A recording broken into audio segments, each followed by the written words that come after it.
ناظرین السلام علیکم ورحمۃ اللہ وبرکاتہ۔ ایک دفعہ پھر ایک نئی ولاگ کے ساتھ حاضر خدمت ہے۔ ناظرین، اس میں کوئی دو رائے نہیں کہ مشکلات، تکالیف اور آزمائشیں اکثر باہمت لوگوں کے سامنے ہتھیار ڈال دیتے ہیں۔ آج ہمارے ولاگ کا موضوع بھی ایک ایسا باہمت نوجوان ہے جو اپنی والدہ کی مسلسل حوصلہ افزائی اور اپنی انتھک جدوجہد کی مدد سے اس نے اپنی معذوری کو کبھی اپنے آپ پر حاوی نہیں ہونے دیا۔ تو چلیے سنتے ہیں اس باہمت نوجوان کی کہانی اس کے ایک استاد کی زبانی۔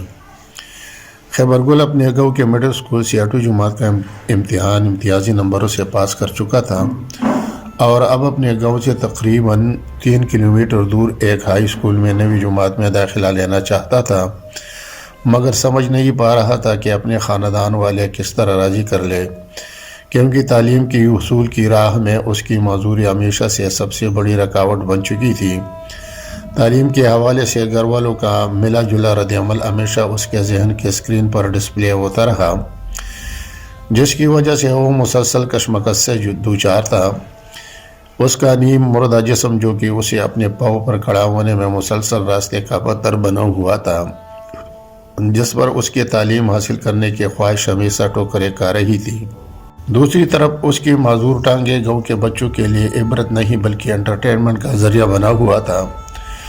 گاؤں کے بچے اسے لنگڑا اور معذور کہہ کر اس کے امیدوں کو مایوسی کی چھری سے ذبح کر رہے تھے، لیکن والدہ کی محبت اور حوصلہ افزائی اسے دوبارہ امید کی سیڑھیوں پر چڑھنے کے قابل بنا دیتا تھا۔ سردی کا موسم تھا اور ٹمپریچر ٹھنڈک کے آخری حدود کو چھو رہی تھی۔ گھر کے کچے کمرے کے اندر آگ کے گڑے کے گرد خاندان کے سارے افراد بیٹھے تھے۔ جب خیبر گل نے موقع غنیمت سمجھ کر اپنی والدہ کے وساطت سے 9ویں جماعت میں داخلہ لینے کا اظہار کیا تو سب نے بڑی شدت سے مخالفت کی۔ یہ سن کر خیبر گل کے ٹھنڈے ماتھے پر گرم پسینہ نمودار ہوا، جسے دیکھ کر والدہ کی ممتا پکار اٹھی۔ ان سب سے مخاطب ہو کر انہوں نے کہا، اگر سبق نہیں پڑھا تو اس معذور کا کیا بنے گا؟ کیا گلی کوچوں میں بھیک مانگتا پھرے گا؟ والدین کے وفات کے بعد کون معذور بچوں کا خیال رکھتا ہے؟ پھر تو جو ساری عمر بیتتا ہے تو صرف ان پر بیتتا ہے، دوسروں کو اس سے کیا لینا دینا ہوتا ہے۔ یہ سنتے ہوئے والد نے کہا، ایک تو آپ ماں بیٹے نے کبھی کھانا آرام سے کھانے نہیں دیا، کمبخت تو ذرا زمینی حقائق پر بھی کبھی نظر رکھا کرے۔ غربت کا تو یہ حال ہے کہ بمشکل 2 وقت کی روٹی نصیب ہوتی ہے، اسکول جانے کے لیے سواری کا انتظام کہاں سے کر لوں؟ کیا اس کی معذور ہاتھوں میں اتنا دم خم ہے کہ اس کی نیم مردہ جسم سردی گرمی میں مسلسل 2 سال تک 2-3 کلومیٹر دور تک گھسیٹتا رہے گا؟ خدا کے لیے کبھی زمینی حقائق کو دیکھ کر بھی سوچا کرے، میرا بھی تو بیٹا ہے، کوئی غیر تو نہیں۔ والدہ نے مزید وکالت کی کوشش کی تو خیبر گل نے لرزتے ہاتھوں کے اشارے سے والدہ کو مزید بولنے سے منع کیا۔ چولہے سے اٹھنے والے دھوئیں نے سب کے آنکھیں آنسو سے بھر دیے تھے، مگر والدہ کے آنکھوں میں دھوئیں اور بیٹے کی معذوری دونوں کے آنسو امڈ آئے تھے، جو کسی صورت بھی روکنے کا نام نہیں لے رہے تھے۔ خاموشی توڑتے ہوئے خیبر گل نے کہا کہ ابا جان، میرے کلاس فیلو کے لیے اس کے والد نے سائیکل خریدا ہے اور اس نے مجھ سے وعدہ کیا ہے کہ اگر آپ کے گھر والوں کو اعتراض نہ ہو تو میں تمہیں روزانہ اپنے ساتھ سائیکل پر اسکول لے جایا کروں گا۔ یہ سنتی ہی والدہ کی ممتا دوبارہ چونک اٹھی اور کہا، اگر ایسا ہے پھر تو میرا خیبر گل ضرور اسکول جائے گا۔ اب میں کسی کی مزید مشورے سننے کو تیار نہیں، میرا خیبر گل ضرور اسکول جائے گا۔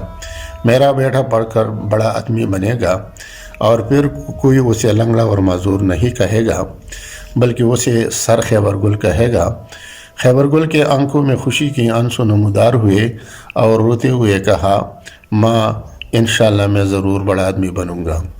اور یوں خیبر گل نے اپنی معذوری سے انتقام لینے کا ایک مصمم ارادہ کیا۔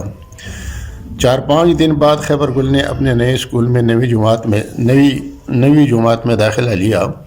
زمانے کی ستم ظریفی کہیے یا اخلاقی انحطاط کہیے کہ یہاں بھی زیادہ تر بچے خیبر گل کو اصلی نام کے بجائے لنگڑا کے نام سے پکارا کرتے تھے۔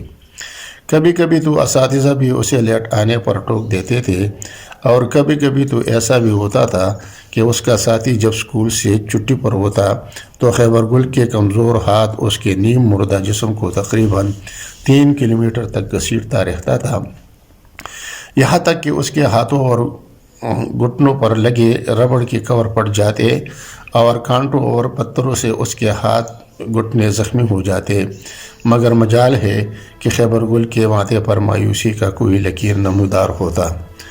اکثر گھر جاتے وقت رومال سے اپنے زخم صاف کر لیتے۔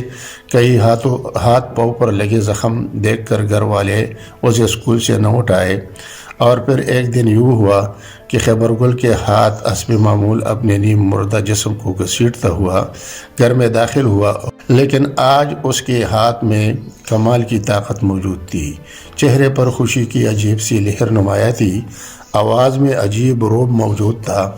اس نے بآواز بلند کہا، ماں، تمہاری خواہش پوری ہو گئی، تمہارا خیبر گل آج سچ مچ سر خیبر گل بن چکا ہے۔ ماں، مجھے ورک اینڈ سروسز ڈپارٹمنٹ میں اسٹینوگرافر کے پوسٹ پر تعینات کر دیا گیا ہے۔ انشاءاللہ اب لوگ نہ مجھے معذور کہے گا اور نہ مجھے لنگڑا کہے گا۔